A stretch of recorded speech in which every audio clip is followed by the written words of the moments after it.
Today, we're talking about the whole idea of healthy coffee. Is that a thing? It's not a new idea, but it is a little bit of a trend. I'm seeing it more and more. This idea that some coffee is somehow healthier for you than other coffees. And we'll talk about how and why in just a second. Now, generally speaking, I'm deeply skeptical of all of this stuff, but someone sent me a little video of a medical influencer, which is a complicated thing to exist. But anyway, this person, this doctor, was talking about the real kind of intense health benefits of one particular brand of coffee. And it made me uncomfortable, but it sowed a little seed of doubt back of my mind. What if it's true? What if some coffees, some raw coffees, are much better for you? Is that a thing? I've never checked. How do you even check? Turns out we found out how to check, and we're going to check and tell you the answers today. We're going to work our way through a few different things. Now, in the sort of scope of health, generally speaking, there's 3 or 4 things that people tend to talk about. The first one, and you can actually trace this back to one, I think, particular company getting this going, which was bulletproof coffee. Do you remember bulletproof coffee? The idea of mixing in a little bit of medium-chain triglycerides into your morning coffee. A bit of coconut oil, get you going if you're living the keto lifestyle. Anyway, they sold toxin-free coffee. And so toxins became a part of the whole conversation. Now, Bulletproof is probably the only brand I'm going to mention today. They're not the only brand doing this kind of marketing, but they are probably the biggest, and they kind of got it going in the first place. The goal here is not to pick on a variety of small, medium, and large businesses. The question really is, if people are marketing using this language, is it true?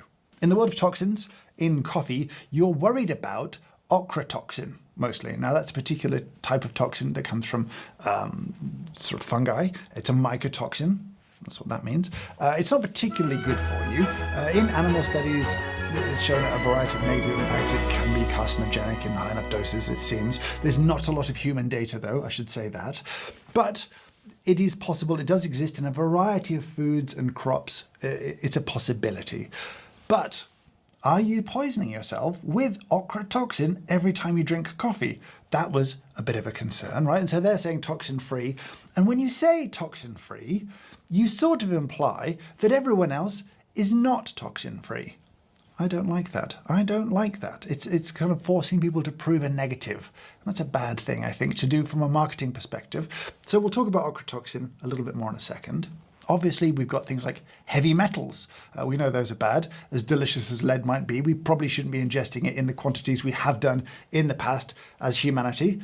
Remember leaded petrol, leaded fuel? What a time that was. The 80s. And then you've got phenolic compounds that people will incorrectly, as well we know, refer to as polyphenols, right? They're the kind of healthier bit of this whole deal. And it turns out you can measure those things. So what I did is I went shopping.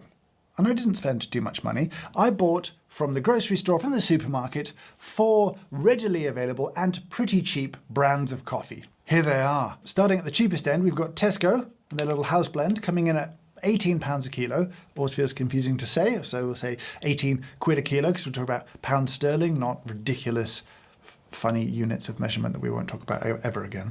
Next up, Lavazza Rosso, very, very popular. Available as a whole bean as well as pre-ground. We got the whole beans, obviously. We've got Costa's Blend here, Costa Coffee. They've been in the news quite a lot recently. And of course, to round out things, we would need a little bit of Starbucks. It's the blonde roast.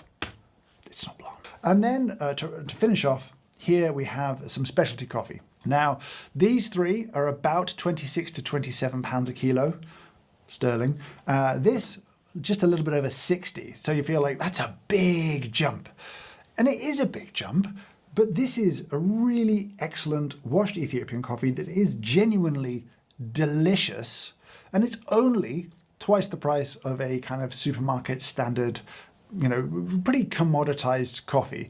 So as much as specialty is expensive, I do think it's tremendously good value for money. Okay, the testing we did was for 3 main things. We tested for ochratoxins, the toxin levels in all of these coffees. You feel like if you say the specialty is toxin-free, well, is the cheaper stuff toxic? We tested for a variety of heavy metals, and we'll talk through those in a second.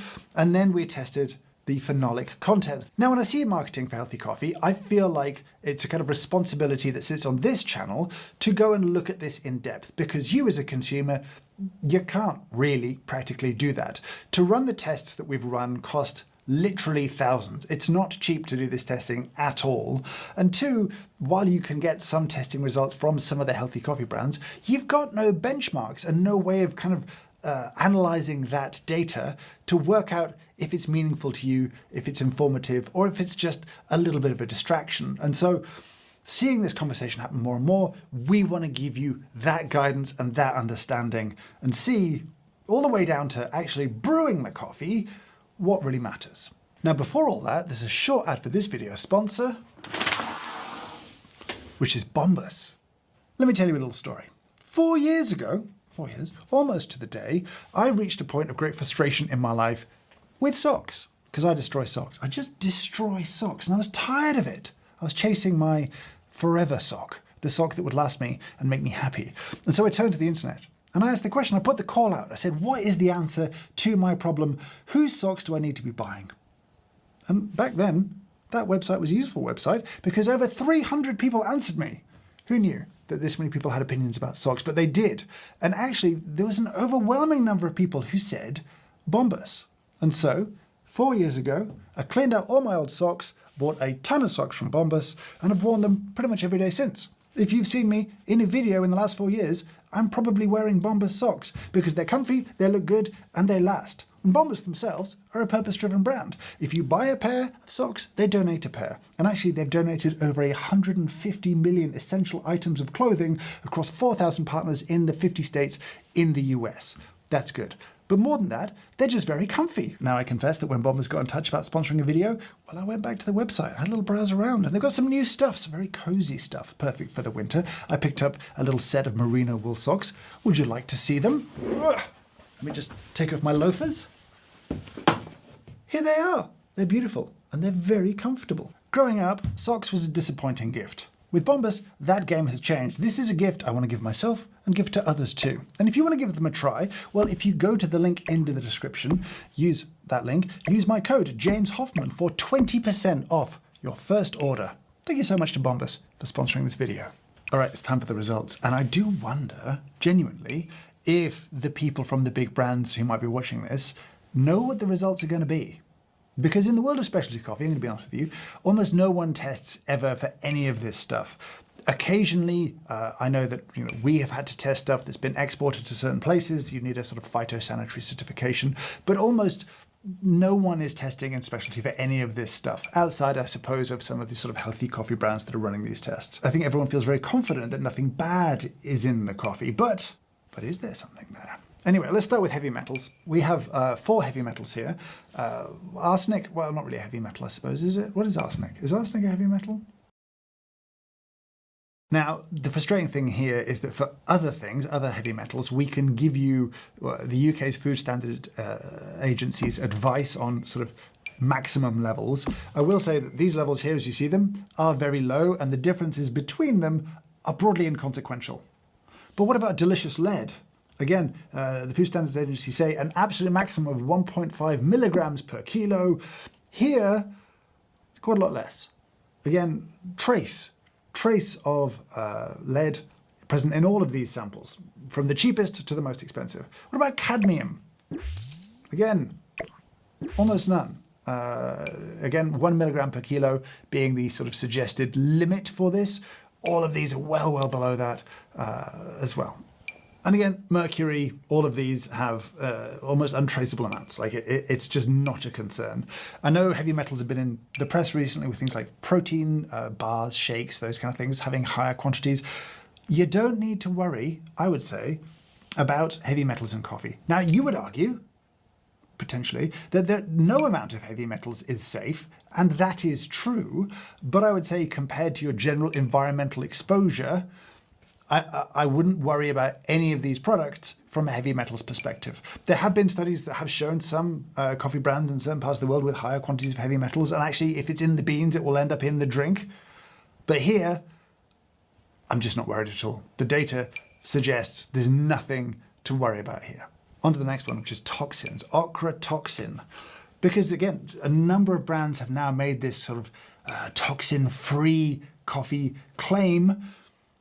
Do cheaper brands of coffee contain toxins? And the answer, if we put them all on screen for you here, is no, they don't. Generally speaking, toxins are created in coffee in the presence of mold. Moldy coffee, you'll see it, it's disgusting. I've seen it once or twice in my entire life to see sort of moldy raw coffee. I would imagine that if you roast and brew that, it will be utterly foul and disgusting. There may be a concern about ochratoxin making its way into the very cheap of the coffee that's out there. That maybe is a concern. But there are limits for this stuff in Europe under sort of European legislation. There's none present in anything here. Generally speaking, if you're buying reasonable quality, not moldy, raw coffee, I just wouldn't worry about toxins. And I would say that immediately to me says, in specialty coffee, I have zero worries about ochratoxin, like zero worries. If significantly cheaper coffees have none in there or undetectable amounts, I'm just not going to worry about specialty coffee. And that whole toxin-free thing, it does wind me up because it just feels a little bit abusive. It just feels like forcing everyone else to prove a negative. I don't like that. It also kind of falls under fear-mongering a little bit for me, and I just don't think that's healthy for coffee, ironically. Now, for the last section, which is chlorogenic acids, or the phenolic content of these coffees, actually I want to brew them, because this has a sort of practical aspect to it that I think would be useful to you if this is something you want to worry about. So let me get 5 little bowls of these 5 different coffees ready for me to taste. Before we go any further, a quick apology to Lavazza. I've been saying Rossa wrong. I've been calling it Rosso. I'm a bad person. I didn't read the label. I'm just an idiot. I apologize wholeheartedly and without reserve. Now, we shall taste our way through these and reveal, starting with the whole bean coffee, what the CGA levels are like. Let's start at the cheapest end. Oh, a lot of roast flavor. That's a pretty dark roast. It's not sweet or complex. It's pretty spicy in a kind of bitter way, frankly, not spicy way at all. This had the lowest score in our little CGA in terms of grams per kilo, 12.8 grams of chlorogenic acids or phenolic compounds per kilo. But what about the Rossa? Now it's a lighter roast, not light, but this is dark. This is not as dark. Low acids, a lot of body, a lot of heaviness, a lot of woodiness, earthiness. People who like this coffee will be very familiar with those kind of earthy, rubbery, woodier tones that come from the components in this blend. It doesn't have the bitterness of this, and it has 26.7 grams per kilo. So twice as much, actually, in here than in here. Particularly interesting, you might say, because this has got, I think, a little bit of Robusta in there. And you might think, oh, is Robusta bad? It's a lower quality species. I think Robusta actually has a higher quantity of chlorogenic acids as raw coffee than Arabica does. Doesn't mean it's a sort of meaningful, sort of big jump between the two, but that might explain some of the reasons this scores a little bit higher, even if you don't like Robusta, then it tastes a little bit worse. How is Costa tasting? Looking pretty dark. Yeah,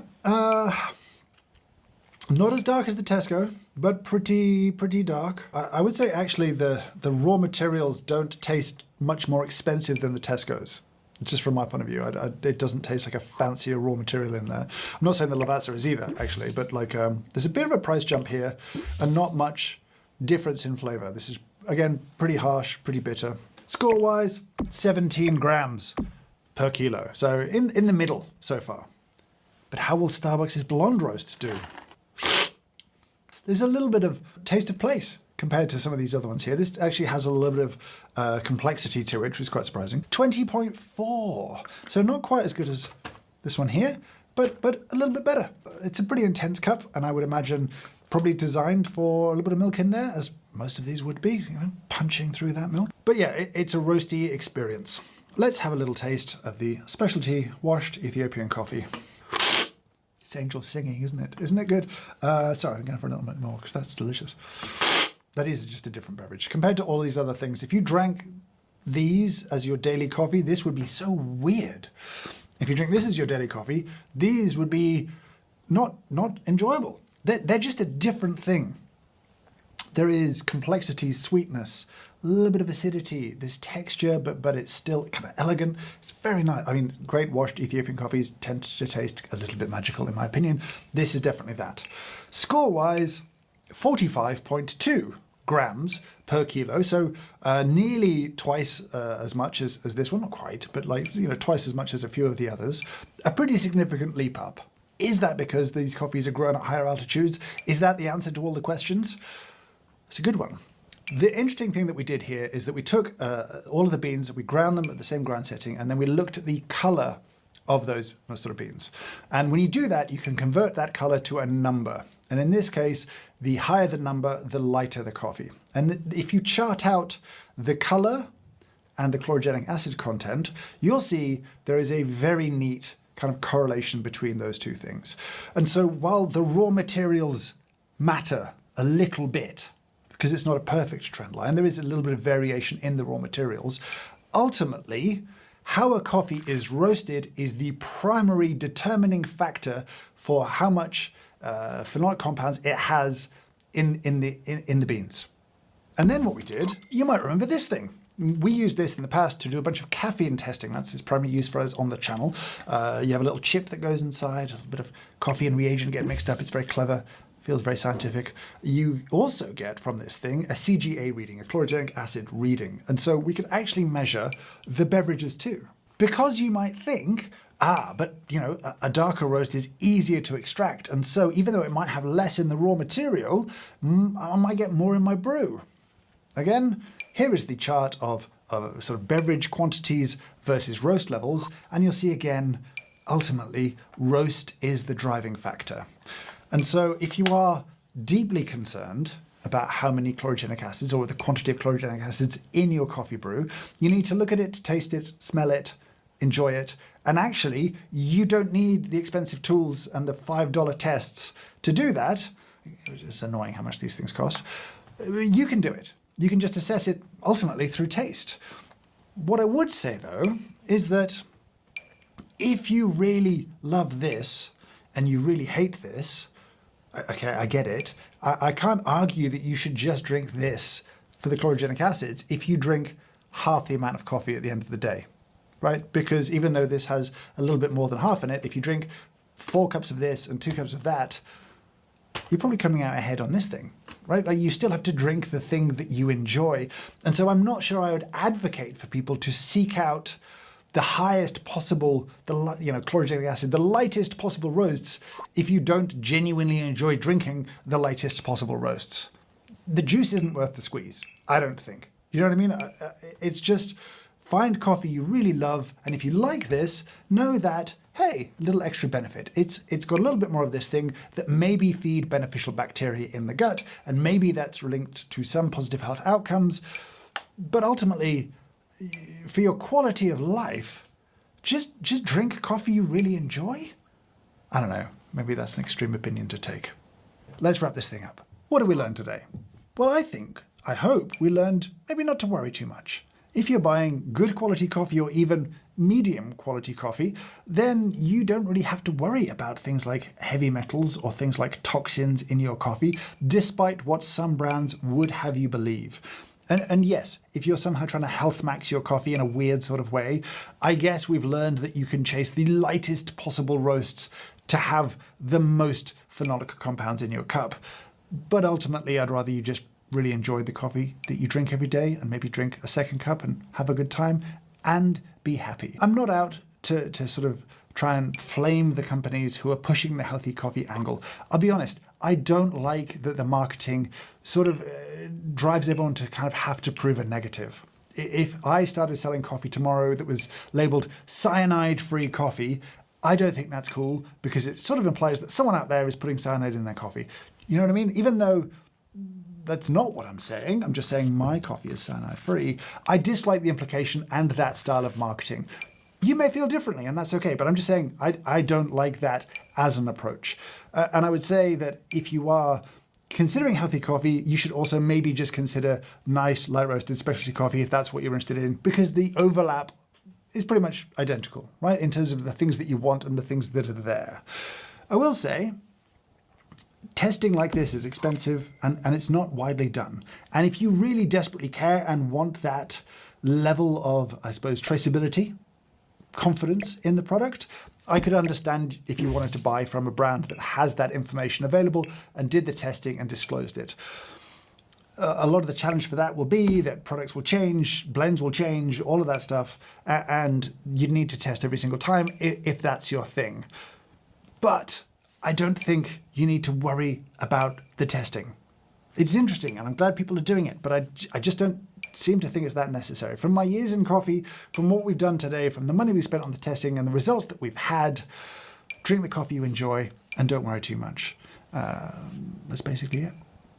Now I'd love to hear from you down in the comments below. Have you seen some of these brands marketing to you? Did you have thoughts or concerns? Do you still have concerns that are unanswered by this video? Because I genuinely would love to hear what those are, and maybe we can see if there's a way to solve that particular problem.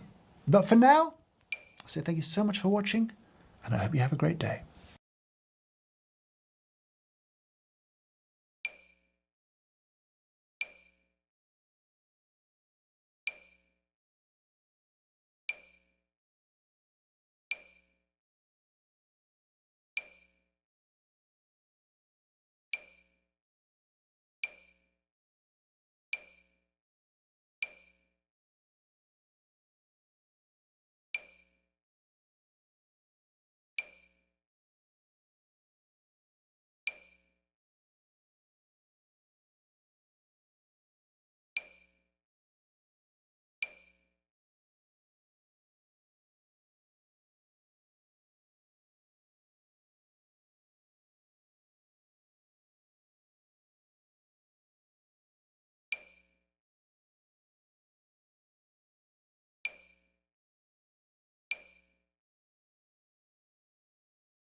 Well, nearly there, but I'm so ready to be done with this experiment. I just want to start my days with black coffee again. This video is sponsored by Shopify. Today, we're going to talk about the coffee-related advice from Dr. Andrew Huberman. And more than talk about it, we're actually going to test it. Now, if you don't know who Andrew Huberman is, I am genuinely quite surprised. He is, I think, the most successful and widespread science communicator on the internet. He's a Stanford professor, but it's his podcast, The Huberman Lab, that is incredibly successful. In his words, it discusses science and science-based tools for everyday life. Now, one particularly viral aspect of Dr. Andrew Huberman's sort of advice is his morning routine, something that people have made a lot of videos about. I tried Andrew Huberman's morning routine. Now, these protocols are so popular that if you go to his website, well, that's what they're going to give you in exchange for you signing up for his newsletter. It's kind of have my daily protocols as a little PDF. That's the sort of carrot to sign up. So it's a thing that people want. And loads of people have looked at these, tried them, tested them, and people ask me about them for one specific reason. In there, he makes a very specific recommendation regarding your coffee in the morning. I purposefully delay my caffeine intake to 90 minutes to 120 minutes after I wake up. One of the factors that induces a sense of sleepiness is the buildup of adenosine. I want to make sure that I don't have a late afternoon or even early afternoon crash from caffeine. One of the best ways to ensure a caffeine crash is to drink a bunch of caffeine, block all those adenosine receptors, and then by early or late afternoon, when that caffeine starts to wear off and gets dislodged from the receptors, a lower level of adenosine is able to create a greater level of sleepiness. Now, that's very compelling. The biology, the biochemistry of it all makes sense to me. It's presented with a great deal of confidence as if this is fact. Makes sense that I should skip my morning coffee. I should wait, and I will feel better later in the day. But there's an important thing to understand that I don't think is properly disclosed here. This may be science-based tools for everyday life, but the science behind this isn't really there. This recommendation is kind of an inference. It's a recommendation based on some studies, but none that have asked and answered this exact question. There are no meta-analyses of multiple studies. There's no single study that looked at if you skip your morning coffee, if you delay caffeine, do you prevent an afternoon crash? So while the biology may be correct, this question has not been answered conclusively. Now, you might say, well, this kind of empirical observed data from people who've taken the advice and say they don't have afternoon crashes anymore. The problem with that data is that they have made an effort, they've invested some time and energy into changing an aspect of their lives. They are motivated to see an outcome. So there's some bias in that data. I'm interested in what is the actual truth. Now, I'm going to bring up another internet-based science communicator, the king of clipped audio himself, Dr. Lane Norton. Now, he is a nutritional PhD with a background in biochemistry and powerlifting, who has a YouTube channel in which he gets very angry about the use and abuse of science in the world of sports, health, longevity, wellness, all those kind of things. I'm going to steal from Lane. I'm going to steal one of his examples, right, which is he made a video because someone had suggested that drinking coffee raises cortisol. And that is true. Drinking coffee raises the stress hormone cortisol a little bit. And high levels of cortisol are associated to high levels of body fat, actually storing more body fat. So someone made a video saying, skip coffee because it will cause you to spike your cortisol and therefore put on body fat. And he makes the point that first part is true, coffee spikes cortisol, but if you actually look at the randomized control trials, that isn't what you see. If we take people and we have them take caffeine or drink coffee and all of the things are equal, do they gain body fat? No, they do not. In fact, sometimes the opposite happens. And his argument is, what you've got here is a single mechanism. You find a mechanism, a specific hormone, and you say, ooh, this raises that hormone. That means you're going to get this downstream effect. Outcomes are not just a single mechanism. Usually, whole body outcomes are the accumulation of hundreds, if not thousands of mechanisms all occurring at the same time that actually results in an outcome. And so you can't just pull one mechanism and expect it to sort of directly produce a certain outcome in the world of biology, because we are weird and complex meat bags. The thing about mechanisms is you can just totally cherry pick them. I'll give you an example. Adenosine, mentioned earlier on? Well, genuinely, it increases hair growth and hair thickness. And so if coffee does cause you to have higher levels of adenosine in the blood, then drinking coffee should give you a fuller, thicker head of hair. Clearly ridiculous. Or is it? So this brings us back to Dr. Andrew Huberman's advice. Are we looking at just a single mechanism here? And actually the outcome of having an afternoon crash may have a bunch of potential mechanisms acting on it, and this particular one that we're testing isn't the most important. That's the kind of question I'm interested in asking and answering. And this brings us back to Dr. Huberman's advice regarding delaying your coffee consumption. Are we just dealing with a single mechanism here? And actually, there are a lot more mechanisms and more complexity that plays into the particular outcome of having an afternoon crash. Here's what we're going to do to test it. Every morning, within 30 minutes of waking, I must consume coffee, but I won't know whether or not it's got caffeine in it. Now you're thinking, whoa, whoa, whoa. There is no way you could brew and make coffee and drink coffee every morning without knowing if it's got caffeine in it. Decaf brews differently, it tastes different. You're not going to be blind in this particular experiment. And this was a real challenge because I wanted to still consume coffee as part of this rather than take, say, a caffeine pill or a placebo in the morning, because coffee is more than just caffeine. In the end, we decided the best thing to use was Cometea. They produce frozen capsules of extracted coffee liquid. As a disclosure, I have work and do work with Cometea. They're not paying to be a part of this. In fact, we pay full price for the capsules that we've bought for this experiment. But because we can use different roasters, different roast levels, it adds a nice level of randomness to the whole thing. Plus, when I drink the coffee, it will be with a good slug of dairy in there as well to further mask the taste. Each capsule will be labeled with an alphanumerical code that I will log each day, and I won't know what the contents of the capsule are. After the first 2 hours after waking, coffee consumption will return to normal. Anything that I drink, I will log down in terms of what time I had it, how much coffee, and therefore roughly how much caffeine I've had. That'll be logged to the whole thing, and coffee drinking will continue as normal. Then, to test for the afternoon crash, every day between 3 and 4 p.m., I will do a PVT, which is a psychomotor vigilance test.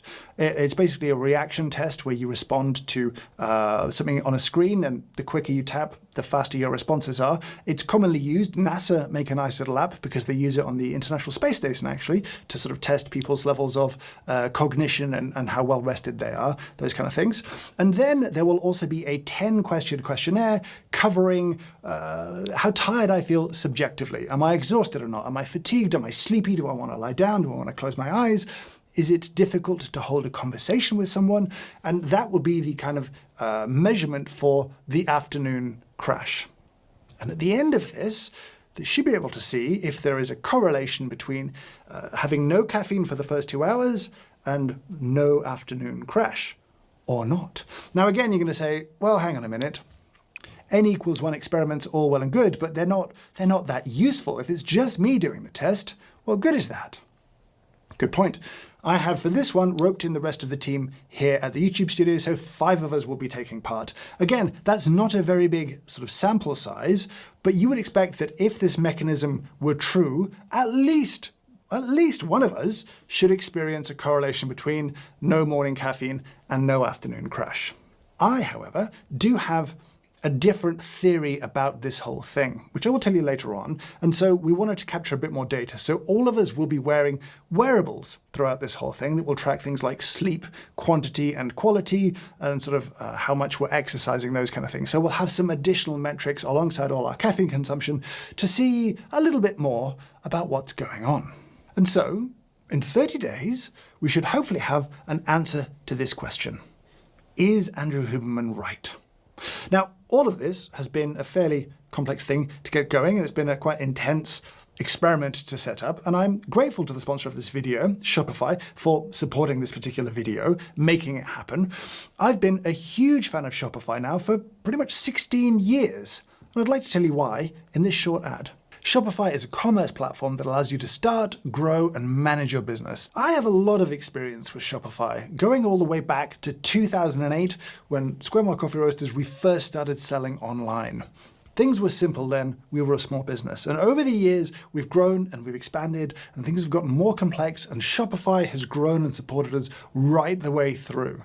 In fact, when it came time to start another business, when we had tens, hundreds, thousands, the merch business that we have here, of course we were going to build it on Shopify. Everything is just so easy. From creating your store, you can build one that looks great very easily, very quickly, through to things like integrations with, say, third-party warehousing that allows us to manage stock in different continents and those kind of things. Shopify has been the platform right at the center of it, with one of the best converting checkouts in the world at the heart of it.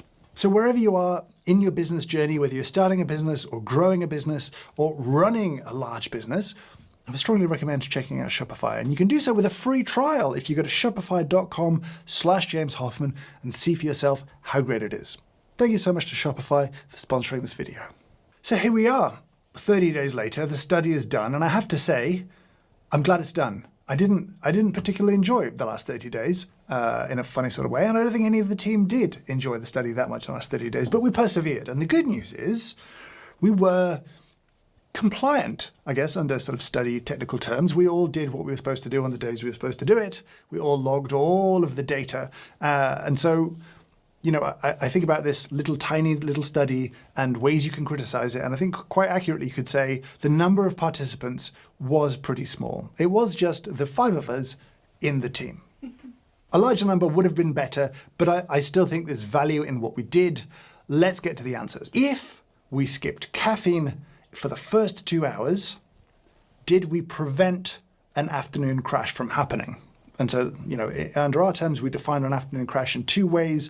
There was the subjective, the questionnaire, how did we feel, which produced a fatigue score. And then there was also the PVT, the reaction time test, an objective measure of our kind of slump, tiredness, whatever you want to call it. Here we go. Here's the first one. We're going to look at whether we had caffeine or not in the first 2 hours and our fatigue score, that kind of subjective measurement. Red is caffeinated at the start of the day. The kind of green is decaf at the start of the day, so no caffeine. And what we can say is there is no observable statistically significant difference in our perceived fatigue based on whether we had caffeine in the first 2 hours or not. It's important because you're going to look at that and think, well, hang on a minute, actually, that box kind of goes higher on the decaf one, and that line in the middle, which is the median score, is also higher for decaf. So it looks like you were actually worse if you didn't have caffeine first thing in the morning. At the top, you'll also see a p-value. I'm not going to define p-values today, forgive me. I'll just say for what we would consider statistically significant, a p-value should be smaller than 0.05. 0.291 is not smaller, and so this was not a statistically significant difference. This difference could have occurred just by random chance. So what we can say is there's no observable difference. It didn't make any difference. But did it make a difference to our physical reaction times? No, it didn't. Almost identical results here. Again, you could say, but the median line is a little bit higher on the decaf box plot. It doesn't matter. Again, at 0.313, not statistically significant. Basically, whether or not we started with caffeine had no measurable impact whatsoever in any of us over the 30-day period. So I would say, is Huberman's protocol correct? Well, under his explanation for it, no, I don't think so. Here's what I don't understand. Your levels of adenosine are at their very lowest upon waking. It accumulates during the day, in theory makes you sleepy towards the end of the day, and then while you're asleep, adenosine levels come down, and so when you begin your day in those first 2 hours is theoretically when your adenosine at its lowest. Why then am I worried about drinking coffee at that point when, if caffeine is an antagonist that stops adenosine working, well, there's not much adenosine around anyway, so why worry about caffeine impacting me when it's not going to do much? It's not going to interrupt a signal that isn't very strong. What I don't get is if I delay my caffeine, well, if I'm waiting 2 or 3 hours, my levels of adenosine will be higher. That caffeine will be much more effective at interrupting the effectiveness of adenosine. Why am I not going to have a crash, well, a little bit later than I would have done? So my afternoon crash moves from 3, 4 p.m. to 5, 6 p.m. by delaying my caffeine 2 hours. Why? I don't understand that. But I do want to talk about what might have happened, because I'll tell you something. We all had bad afternoons at one point or another, not the same day, but we would all say over the month we had afternoons where we had an afternoon crash. I have a potential theory as to why that might happen, and we'll have some fun poking some holes in that too. Here's one of the most interesting things about the whole study. We looked at everyone's daily caffeine consumption. This is true for all of us, all 5 of us. If we did not have caffeine in the first 2 hours, we didn't make up for it later on in the day. So if you looked at the days where we had caffeine first thing in the morning, those days overall had higher levels of caffeine than days when we started with decaf and did not have caffeine for the first 2 hours. This suggests that coffee drinking is perhaps more ritualistic than it is medicinal. I would think, pretty true for all of us, we couldn't tell we hadn't had caffeine first thing in the morning. You know, I thought I'd be able to tell caffeine from decaf, but I can't. And weren't then 2 hours later being like, oh, I really need a hit of caffeine. I'm going to consume more to make up for my kind of experience of being uncaffeinated. That isn't what happened at all. And so there ended up being days where we just didn't have any caffeine the whole day. One of those days, I definitely knew about that. Can't say for sure, but I'm fairly confident I haven't had caffeine today because I don't feel good. But I had 2 other completely caffeine-free days and I had no idea about it whatsoever, which is sort of heartening. I don't feel like an addict. That feels like a very positive thing, but it would mean that if you institute the protocol of skipping coffee for the first 2 hours, there's a pretty high chance you'll just drink less coffee. You will consume in the days ahead just less caffeine. It's for some people why intermittent fasting works, by skipping a meal. They just eat less by having less time to eat. Here's my alternative hypothesis. If you skip the first coffee of the day, you drink less caffeine, you sleep better, and therefore you have less afternoon crashes because you're better rested. That's it. Let's look at what the data says.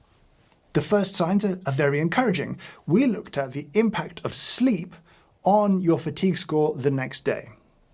Pretty simple. If you have a bad night's sleep, are you more likely to have an afternoon crash? And the answer is yes. There was pretty good statistical significance that showed the better your sleep, the lower your fatigue score the next day. There was a correlation there that I would say is decently strong. That's good. That's not surprising. Is anyone surprised by that? I think any of us are surprised by that, but it's nice to see it borne out in the data. As a small caveat, the sleep data here is a calculated score based on kind of time sleep required and then time of sleep achieved as a percentage. So if you needed 8 hours sleep and you slept for 8 hours, you would have 100% sleep score under this particular wearable. Let's ask a different question. If I consume more caffeine on, say, day 1, will my day 2 fatigue score be higher? That's what we'd expect to see if caffeine's messing everything up, right? Like you might not sleep as well, and so your fatigue might be lower. And yes, again, that's what we see here. Pretty good, decently strong correlation in the data of statistical significance. Again, the p-value of 0.025. What we saw, the more caffeine you consumed, the next day, a little bit higher your fatigue score. Now, interestingly, that's the fatigue score, the subjective measurement. If you look at the PVT results, no, there's no significance there. Now, I'm glad we did the psychomotor vigilance test, PVT, because it was interesting, but from my own kind of subjective experience of it, you can definitely just try a bit harder and kind of juice your numbers. Like attention really seemed to be this thing for me that correlated with lower scores, and so choosing to be more attentive, to try harder, kind of had an impact, and that is sort of documented in the literature, which is a mark against PVTs, but still interesting. So here, what we saw was actually no real correlation between the two. If you had more caffeine, it didn't really impact your PVT score the next day. Now, this is really important. I could stop showing you any more data, and I could say, based on this, it seems that my hypothesis is true. Skipping caffeine in the morning reduces your caffeine consumption, and therefore you won't crash as much. But to round this out, we looked at total caffeine consumed and sleep resulting from that day's caffeine consumption. And we found no correlation between how much caffeine you had and your sleep score that night. Surprising, because we all know that caffeine and higher levels of caffeine interrupt sleep, but I feel like the message of this whole video is be skeptical of simple mechanisms impacting complex kind of outcomes. The quantity of your sleep can be impacted by so many other things. How hot is your room? How noisy is it where you are? How light is it? What time did you eat? What did you eat? Have you had alcohol? There's loads of different mechanisms playing into the quantity and quality of your sleep. Be wary. Anytime anyone, especially on the internet, gives you a nice, simple mechanism as a thing to use and abuse to improve your outcomes. In this case, it's skip caffeine for the first 2 hours to prevent adenosine buildup or whatever it's going to be. There's the neat little mechanism. I can't even say, you know, if you reduce your caffeine, then you'll see more sleep. Because, again, while those two things can interact and can be shown to interact, that may not be true based on the other things going on in your life. Be wary of single mechanisms. They are a big red flag. They're very appealing. I'm compelled by them as much as the next person. The idea that a single supplement or a single exercise routine or a single little biohack can make my life better, it's desirable. I want it to be true. But we are weird, complex, fleshy bags of meat who don't particularly understand how we work still. We've learned a lot. We've done loads of experiments.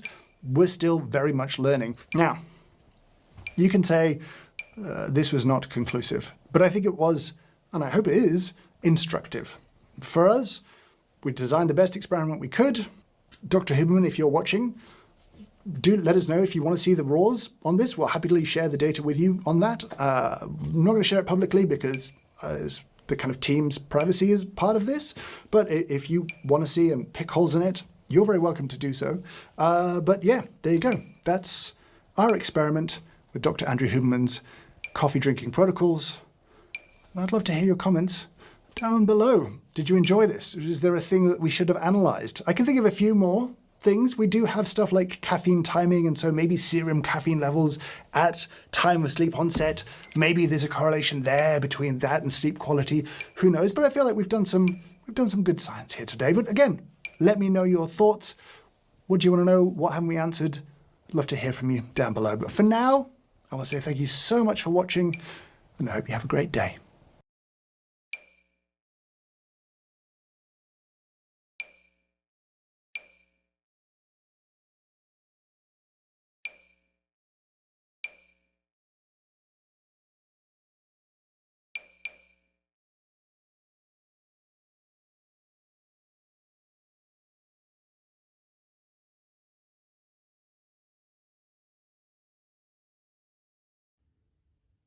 Nick Khan, from Mark Shapiro, from every suit and tie, from World Wrestling Entertainment and TKO.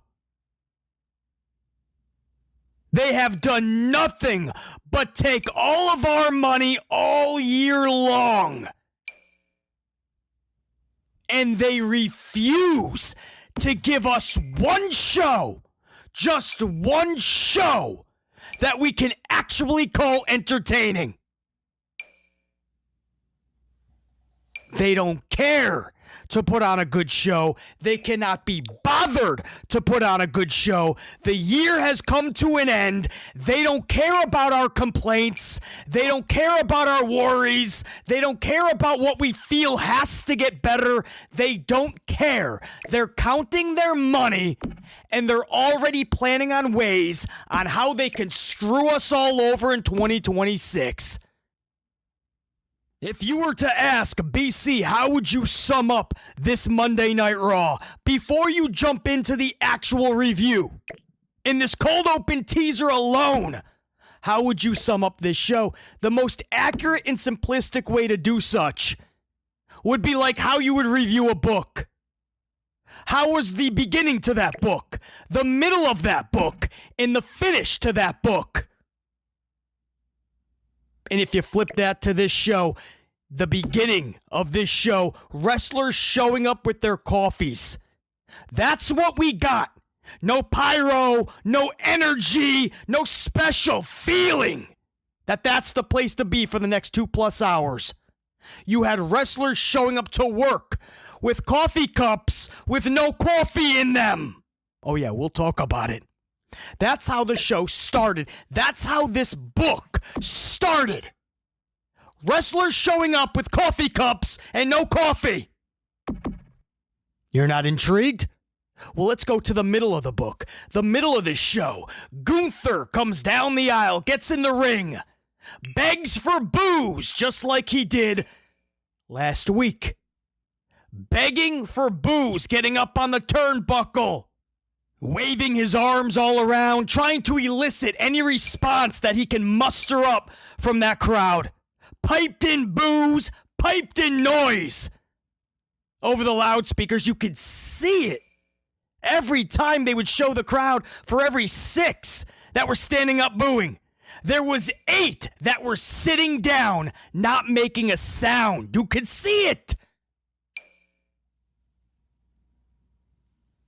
And he comes across a bunch of wrestlers, CM Punk and AJ Styles and Rey Mysterio, and they're all disappointed in Gunther. They're all dramatically disappointed, as if Gunther just robbed one of those Salvation Army buckets around the holidays. As if Gunther just took the brakes off of an old lady's wheelchair and pushed her down a hill and she got hit by a bus, flattened like a pancake. Okay, then you could look at him with extreme disappointment, but no old lady got rolled down a hill without brakes. No old lady got ran over by a bus. No old lady was turned into a pancake, and no Salvation Army bucket got robbed. He made a wrestler tap out.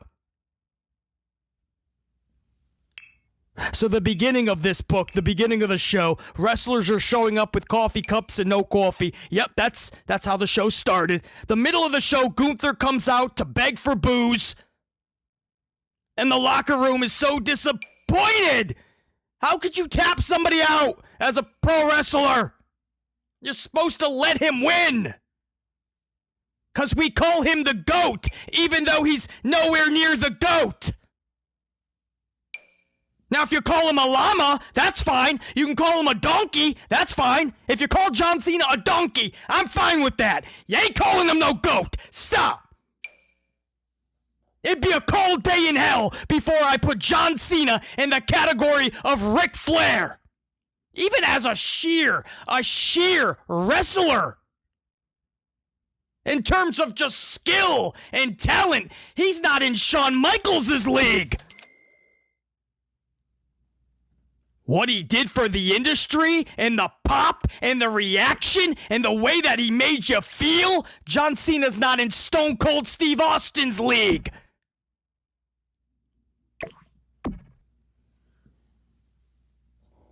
Carrying pro wrestling into another stratosphere, he's not even in Hulk Hogan's league.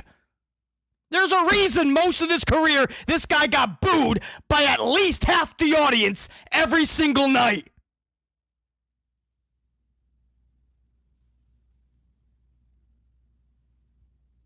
But everyone's disappointed. The GOAT was supposed to beat ya. The beginning of this book. Wrestlers show up with coffee cups with no coffee. The middle of the show, Gunther's trying to beg for booze. And then the end of the book. The end of the show. Austin Theory pins Rey Mysterio in the main event. That's right. Mid-card Austin Theory defeated mid-card Rey Mysterio. Oh, no doubt, he was main event back in the day. Back, as Chris Berman would say. Back in the day. Rey Mysterio is more than an afterthought these days. Rey Mysterio comes out, and I literally want to throw myself in traffic. I want to boil water, because it would be a better time. I would watch that water boil. I don't care if it took 28 minutes. I will paint a wall just to watch it dry. Because that's more fun than watching Rey Mysterio matches. What could be more boring? An Austin Theory Rey Mysterio main event. But you see, it was a tag match. They threw in CM Punk and they threw in Bronson Reed. Hey, what did I tell you guys? When Austin Theory was revealed as this masked man, what did I tell you guys? Just go back to the last review. Why everyone's like, oh, this could be the push we've been waiting for. This is where he's gonna shine, Beasley. Once again, I was the only one directly honest with you, wasn't I? What did I tell you guys? Don't get your hopes up. Because all I see in Austin Theory's future is non-stop tag matches with Bronson Reed. Did I not say that? What are you getting already? Before he was even in the Vision. This is just him trying to prove to Paul Heyman he should be in the Vision. So he's not even technically a part yet, and he's already tagging with Bronson Reed. Get used to it, because that's what you're going to be getting. That's what Austin Theory in the Vision is.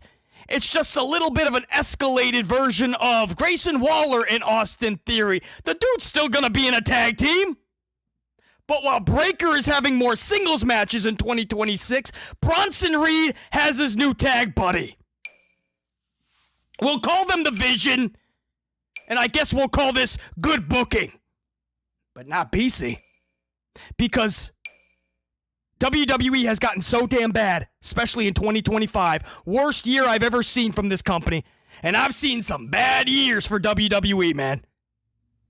I've seen some rough years in this company. But 2025, the worst of them all. And I think what made it even worse, not I think, I know what made it worse, is that the suits and ties knew it was horrible. Their own affiliates like ESPN was grading them with Fs.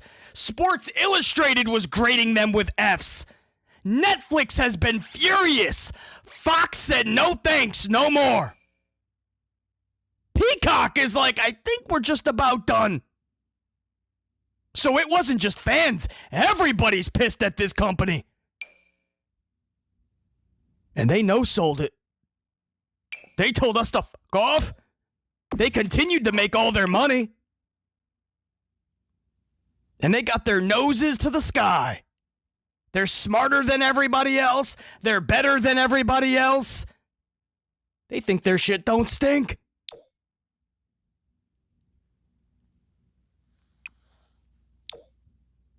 But if you think Austin Theory, Bronson Reed tag team matches is what's going to make WWE better in 2026, all of what we just had to go through in 2025 with this company, and that's what we have to look forward to in 2026. Bronson Reed, Austin Theory tag matches.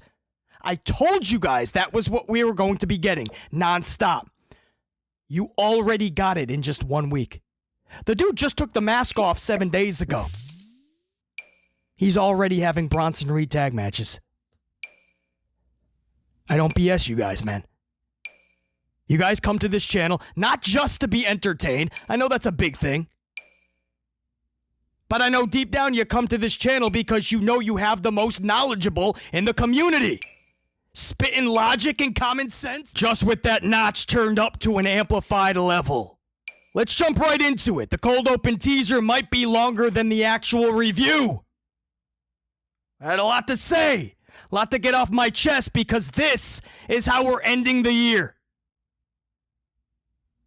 A taped show, and they couldn't even bother to make it worth caring about.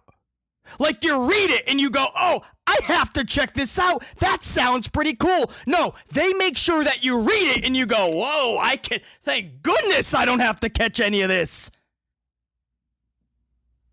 Like, I usually know ahead of time I don't have to catch any of this, but this is WWE giving us an actual Christmas gift. They're letting us know ahead of time. No, seriously, you don't gotta catch any of this. Guys, this is most likely going to be the last upload before Christmas. So again, Merry Christmas to all you guys. Happy holidays if you do celebrate. If you don't, well, celebrate yourself. Take a few bucks, go down to the local Burger King and treat yourself to a number 2 meal. Tell Hangover Harvey you want a number 2, amplified. I don't know what that means. Maybe he'll give you extra I don't know. We start this show, Raw. 12/22/25. Wrestlers showing up with coffee cups. Wrestlers showing up to work.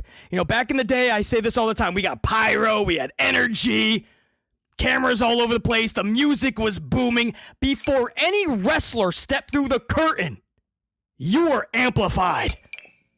You knew that was the place to be. If you were in the arena, forget about it. You're in for a few hours. If you were watching at home, the remote control was down. Or if it was the Monday Night Wars, it was in your hand with that last button ready to launch. Commercial break, you're switching over to WCW or vice versa. But that was the place to be. The energy before one wrestler even came down the aisle to start the show. But nowadays, wrestlers show up to work. That's what's getting you excited. There's CM Punk and Rey Mysterio. And CM Punk has a coffee cup. Doesn't look like there's anything in it, right? No, of course there's not. Because then we see the Judgment Day showing up to work. And Roxanne Perez, little Roxy, has her coffee cup. She goes to take a sip. It's a fake sip. Any coffee drinker will tell you that's not how you drink coffee. You take a swig. The cup touched her lips. That's it. There's no coffee in the cups. So the props department is just handing out coffee cups. Everybody's got a coffee. Everybody. Braun Breaker, Bronson Reed. I think Paul Heyman has his coffee cup. Listen, I love coffee. Fill the cups. Is it that hard? You're a multi-billion-dollar conglomerate company. You can't just fill the cups with actual coffee. These wrestlers are showing up to work with fake cups of coffee. Wrestlers showing up to work like any Joe Schmo showing up to work for their 9-to-5 shift. There's Hangover Harvey showing up to Burger King. He's ready to start work. He's got his coffee. Or at least the cup. Oh, there goes Good Time Gloria showing up to the Gentleman's Club. That's right, she's doing her 9-to-5. She's got her coffee cup. Good Time Gloria. For a good time, call Gloria. But only after she's finished her coffee. What's that? There's nothing in the cup? Well, then call Gloria for that good time. Oh, here comes Big Booty Brenda showing up to her local bar shift. That's right. But you can't call her a bartender, though. You gotta classy it up these days. She is a mixologist. That's right, that's what they call them today, a mixologist. But Big Booty Brenda is not gonna pour one drink until she puts that empty coffee cup down. Wrestlers are showing up to work. I had to spend several minutes on this because I want to drive home the fact that this has to stop in 2026. Bring back pyro, bring back energy, bring back rock music at the beginning of the shows so we can start to get energy, a feeling, an emotion.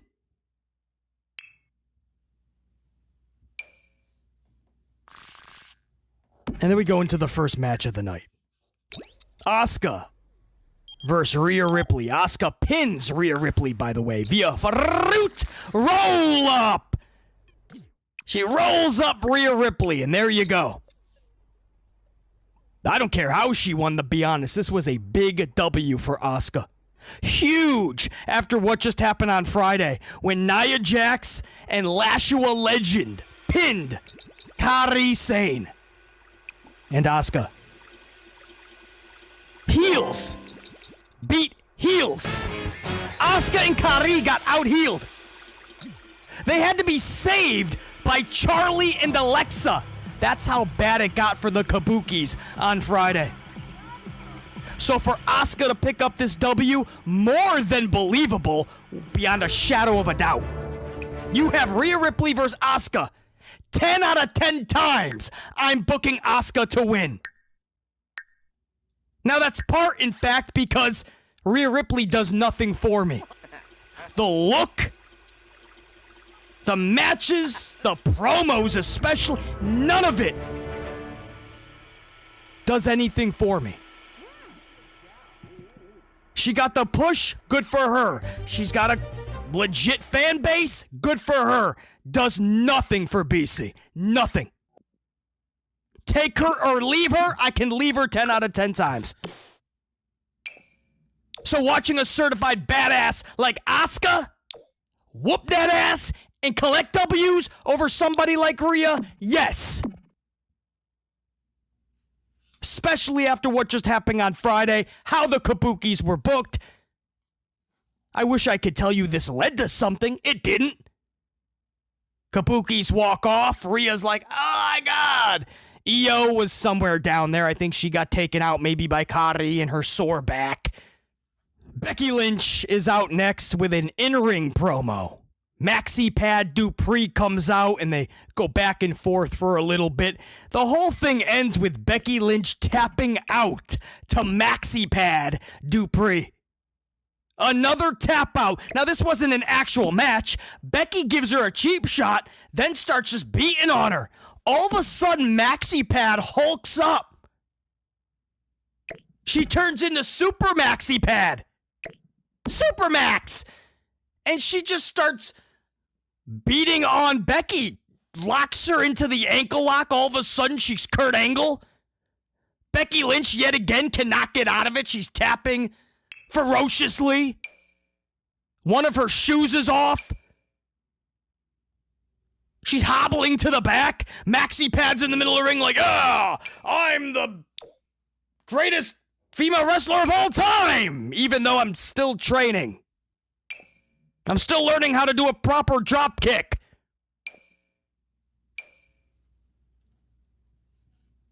But as long as my boss, Snaz McGee, keeps booking Becky Lynch to be an absolute clown for me, as long as my boss, Snaz McGee, allows Becky Lynch to keep getting ran over by my training wheels, I'm good.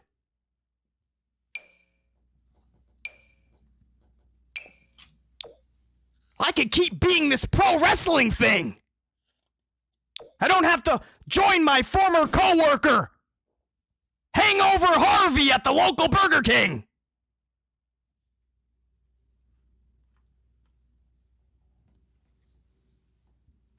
I'm talking Asuka beating Rhea Ripley, how that's more than believable. You know what's not believable? You know what the opposite of that is?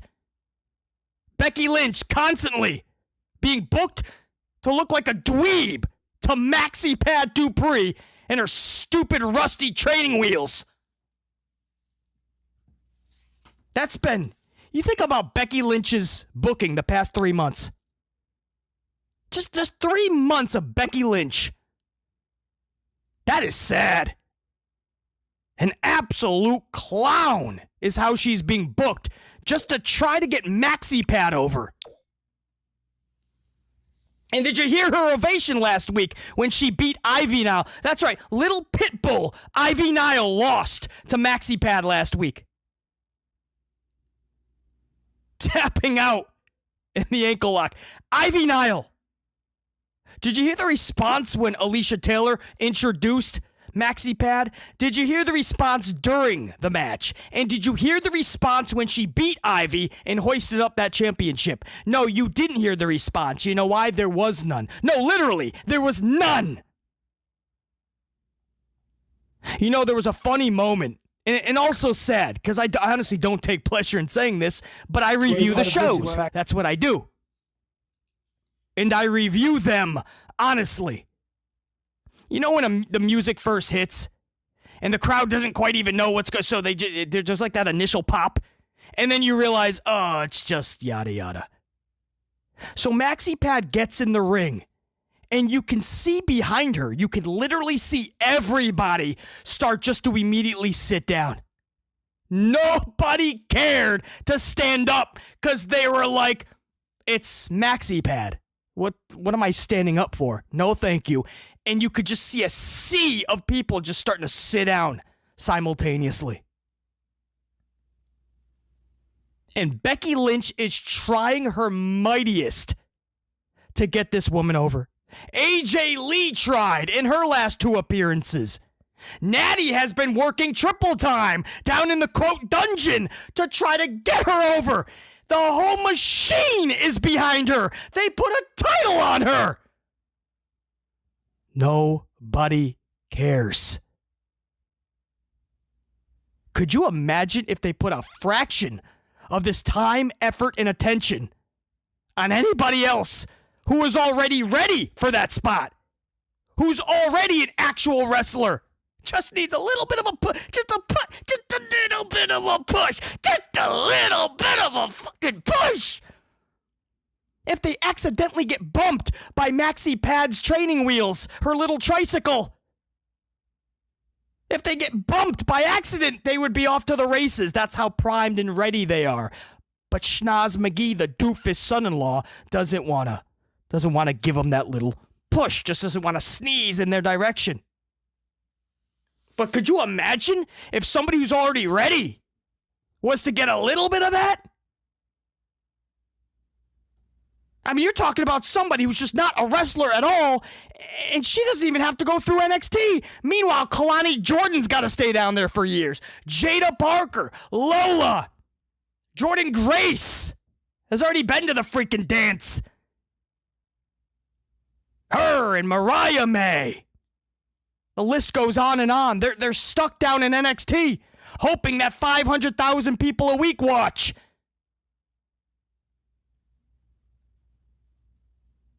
Meanwhile, Training Wheels Teresa over here, pedaling around the ring with her training wheels on. Look at me, guys! I'm playing pro wrestler! Look at me! I'm a pro wrestler!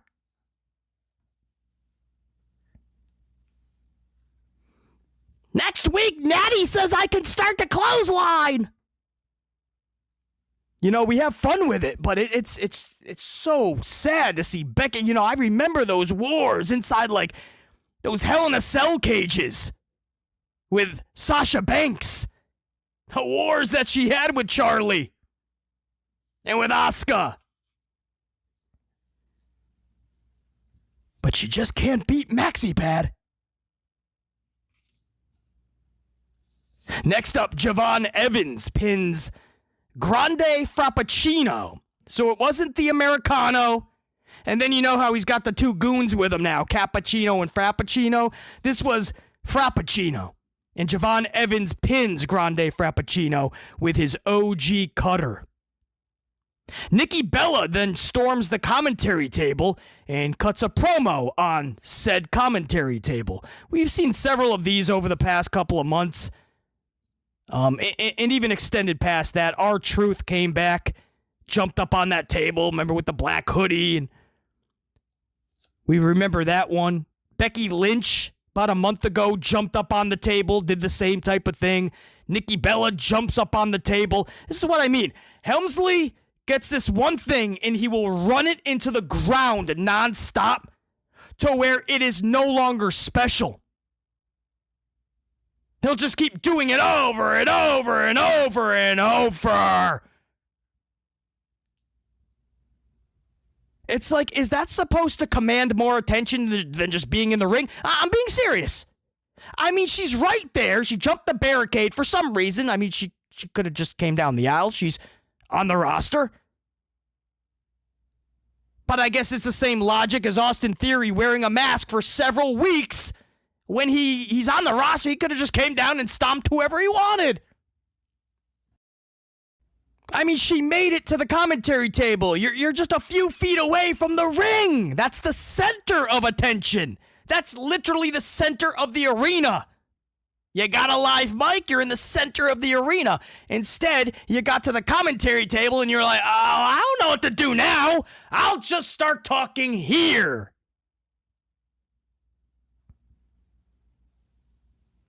I'll let Corey Graves get a good look at all the nookie. Bayley pins Roxy after a slap from Lyra. And then, not a rose plant for the W, and not a belly to belly. It was the flying elbow, her setup move. So a flying elbow That was pretty cool to see. I was always okay if she wanted that to be her main move. Way more effective, I felt, than the belly to belly and the Rose plan. Those should have been the setups. And she throws a way better elbow than most, like CM Punk. So that's how she gets this W over Roxy. Listen, if Roxy's going to lose, Bayley is a formidable person to do such, and that flying elbow is badass. But if the slap from Lyra is what made Bayley hulk up, Helmsley has this weird thing going on with his female division. He's linking them all up into some weird, like, lesbo fetish type thing. It's very odd how he's got Alexa and Charlie just holding up their hearts together. And Io is constantly hopping into the arms of Rhea, and they're looking into each other's eyes and hugs and kisses and all over one another, always. And Lyra and Bayley are in some dominatrix type thing where they only get the true emotion they're desiring and amplified when they're physical with one another, slapping each other, and that's getting them all turned on. It's very odd what Helmsley is doing with the entire female division. Anyway, I don't know. She smacks Bayley. Bayley gets turned on by it. Lyra's like all smiling when she's getting turned on by it. It was some weird stuff going on in that female division, man. Gunther is out next for a promo. He's jumping on turnbuckles, begging for boos, enticing the audience. He says, "You tapped out." Oh, no, they said you tapped. He did. He said, "I tapped out John Cena like a little bitch." Same thing he said last Monday. That's all he said, and he was done on the mic. The crowd was instantly chanting, "You tapped out again." Because nobody is forgetting about Uso. It's not happening. I told you guys at WrestleMania, that's never going to be lived down. That was one of the biggest booking botches of a lifetime for any promoter, any booker. And of course, it had to be the schnoz man, the doofus son-in-law Hunter Hearst Helmsley Paul Levesque McMahon. Of course it's him. And all of 2025, he just kept trying to top himself with a worse booking botch than previous. But I told you guys, he ruined Gunther on that night. Ruined him. It's not about throwing the B word around, buried. He just ruined him. Nothing he does going forward, he's never going to be able to outlive that. Jey Uso, a tag team twin guy, just tapped him out to his own move in 8 seconds. Took his title. So you can't possibly go around and go, "Somebody tapped out like a little bitch," when you bitched out way worse. When all of it was on the line, your world title to a way lesser opponent. Nobody's letting him live that down. That's why all of this has failed from the jump. When everybody was going, "Oh, it's going to be nuclear heat," and Gunther's a made man now because of what happened with Cena at Saturday Night's Main. No, you don't understand, bro. It's not for all the right reasons. And then CM Punk, Rey Mysterio, AJ Styles, they all come out. AJ was in the back, but CM Punk came out for his main event matchup with Rey Mysterio. They were in a tag team. Main event, we'll get to that in a minute. But they all come out, and they're all just extremely, dramatically disappointed in Gunther. They're shaking their head. Their hands are on their hips. How could you? I said in the cold open, you would think they robbed one of those Salvation Army buckets during the holidays. Or took the brakes off of an old lady's wheelchair and then pushed her, shoved her down a hill in front of a bus to get flattened like a pancake. They didn't do any of that. Gunther didn't do it. He just beat a wrestler. That's it. Was it a horrible decision, a booking botch of a lifetime? No doubt. But all these wrestlers are so disappointed. You gotta treat the GOAT better than that. Treat John better, man. Well, John didn't treat everyone else better throughout the whole 20 plus years. Trust me on that. A lot of wrestlers would like to say, "Hold on, hold my coffee. I'll tell you some stories." But now all of a sudden, we got to show John Cena the ultimate respect. It's so silly. These wrestlers would not be acting like this in real life, so don't put it out there on the TV. The main event was Punk and Ray versus Theory and Reed. I told you this is all you're going to see. Theory and Reed tag team matches all of 2026. Consider this your appetizer. They're already starting it in 2025. Theory pins Ray via stomp. That's it. Post-match, Breaker hits Punk with a spear, and the show goes off the air with Paul Levesque McMahon's stupid little Hunter Hearst Helmsley credit. Executive producer, dumbass. The doofus son-in-law. And that's your Monday Night Raw. Did it suck? That's an understatement. There's not a word for these Monday Night Raws. They're just not. SmackDown's no better. That's going to 3 hours. Yeah! At least Raw got the hint. Raw's been shortening the last few weeks from 2.5 hours to about 2 hours and 15 minutes. Keep doing that. Honestly. Go under 2, go under an hour and a half. Just keep going. Until you can handle a good amount of minutes. Because there's no way they can handle this length. And they're going 3 hours for SmackDowns now. You think Helmsley can handle that? This dude can't handle 3 minutes. Merry Christmas, guys. Happy holidays. And when it's all said and done, when the holidays are over, we're going to keep rocking out, man, straight into 2026, no question. Until next time, and there will be that next time, BC saying check you, unit. Salute.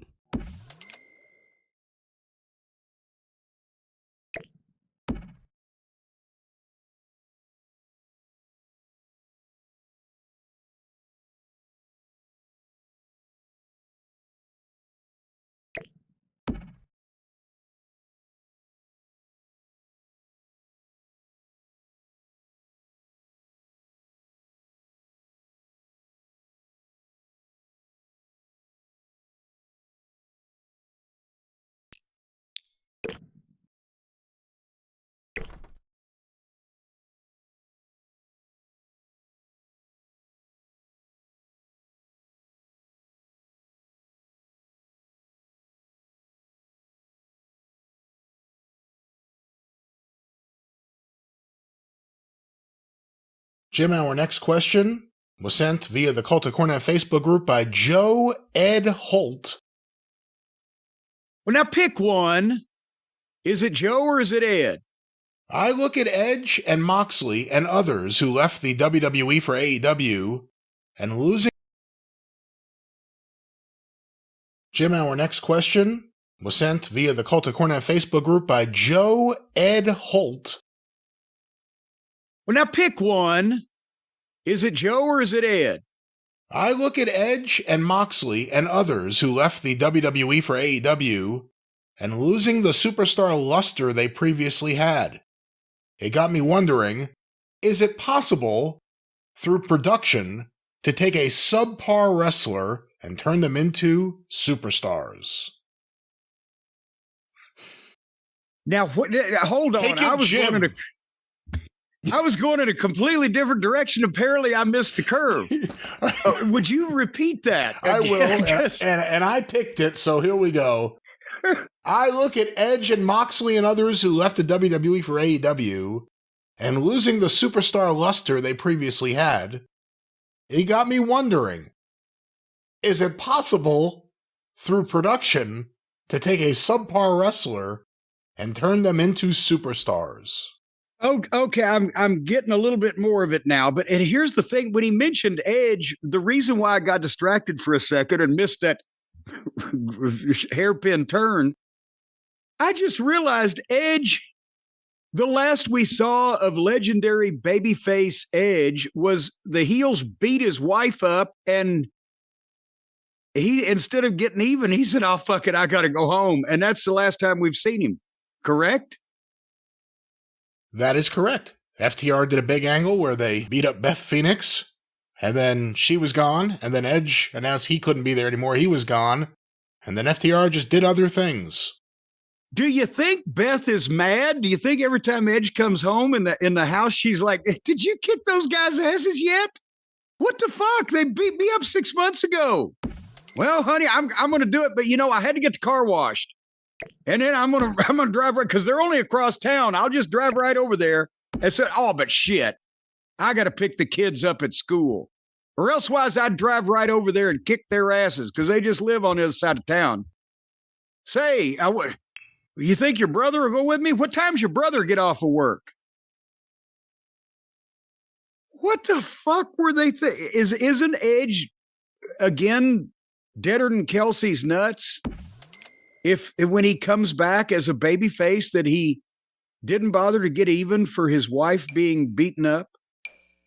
I don't know if that'll be the thing that would make me say he's deader than Kelsey's nuts. I feel like a lot of his return to wrestling since he returned to the WWE and had that match with Orton at WrestleMania has been a big miss and has kind of taken down his luster when you think about what he was and what he is now and what he's involved with. I don't think it's going to matter. I mean, when they bring him back, it's going to be ridiculous if they start going back to this feud. When was that? It was over the summer, wasn't it? When did that happen? I think it was warm weather. Yeah, I mean, so it happened a while ago. So whenever the guys in the match didn't even have shirts on, so it must have been fairly warm. Yeah, so I don't know if people are going to really be like super gung-ho for Edge and Christian versus FTR now as they would have been if an angry husband was on the loose months ago. You think they've waited till the fucking heat cooled off? But nevertheless, this fucking moron's question. This Cult of Cornet fan member here, well, very nice man, I'm sure. Then don't ask stupid questions because Edge wasn't a subpar wrestler that had a superstar aura only because he was on the WWE, but he was, unfortunately, it was enhanced in his later years by being on WWE television, and he got no support when he crossed over the bridge there and found a new land to play in. He ain't got a lot of help, and it's mostly the booking and, as we just made fun of, what's going on there. But I mean, again, I never saw Moxley as Dean Ambrose. We weren't watching the show then, thankfully. And I've never heard that he was remarkably better then and suddenly is just the shits he is now. He looked even goofier with hair, possibly, than he does as the balding plumber. He looked like just some indie fucking guy when I see pictures of Dean Ambrose. So, thank you. The question is, could they take a subpar wrestler and with production get him over? I would say that if Dean Ambrose was over in WWE, that's exactly what they did. But was Dean Ambrose important in the overall scheme of things in WWE? I don't see the Dean Ambrose fan club picketing any of the buildings. We're not seeing Dean Ambrose, fucking DVDs, greatest hits. What the fuck, Brian? Do you have any idea whether anybody gave a shit about him then or not up there? They definitely gave a shit when he was in the Shield because the Shield were a big deal. Well, standing in between Seth Rollins and Roman Reigns. I'm talking about just little Pismo over there in the corner by himself. Did the people care? He was over for a brief bit because he was getting a push. He was the lunatic fringe, and he would do his silly moves and make his funny little walk and do all of his things. But he paled in comparison. There were certain people wanting to tell you he was the guy that was going to be breakout star of the Shield. There were people comparing him to Terry Funk. I say Uncle Dave is one of them people, isn't he? Yeah, it's the people that have talked to John Moxley and like John Moxley is who it is. And meanwhile, Roman Reigns think today about what his legacy is, and Seth Rollins, who's one of their main event guys and has been and will be in between injuries going forward. And then their other bag carrier from former days sticks chopsticks in his head. So yet you can, obviously, with good production, accentuate a guy's strengths and eliminate his weaknesses, and the music videos and the highlight compilations and good booking, if that all goes into the loose catch-all of production, then yes, obviously you can make everybody look better than they might be if they're on some cable access program, and that's the difference. But ultimately there has to be some level of talent for you to work with, and so it's not really just trying to take any schlub and make him a star, but it's trying to take a guy with a lot of tools and a lot of potential, and as I said, accentuate strengths, eliminate the weaknesses, and focus on how to present him, that type of production. But that's not just combined to wrestling, that's any showbiz, music, movies, whatever the case. Hey, Vince McMahon and the Ultimate Warrior. Vince knew what he had. They hit a lot of it with music, with running to the ring, with shaking the ropes, with quick matches, especially if it's a squash match. In and out, quick. With lots of music and running around. That was hiding something. And even Heyman, 911, Big Al, wasn't much of a wrestler. He had a look and he had a size, but